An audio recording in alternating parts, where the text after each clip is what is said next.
faut dire tout de suite que d'après nos informations, le ressortissant, l'agent de renseignement français a quitté le territoire malien après la grâce présidentielle. Maintenant, il y a eu des conditions. La grâce était plutôt attendue. Il y a trois éléments. Le premier, c'est qu'il a été jugé, comme vous le savez, pour complicité d'atteinte à la sécurité de l'État, tentative de coup d'État.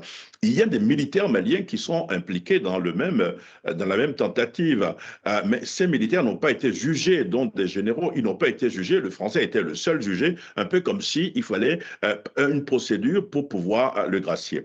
Le deuxième élément, c'est qu'il a été condamné à 20 ans, vous l'avez dit, mais son avocat n'a pas fait appel au jugement, parce que si son avocat avait fait appel au jugement, il fallait attendre encore un délai du jugement de la cour d'appel avant de pouvoir le gracier. Donc, c'est peut-être une entente qui s'est déroulée. Maintenant, qui a négocié? On ne le sait pas officiellement, mais d'après nos informations, un pays ami du Mali qui avait joué le même rôle pour les Français dans un pays voisin du Mali a compté, ça a été très important.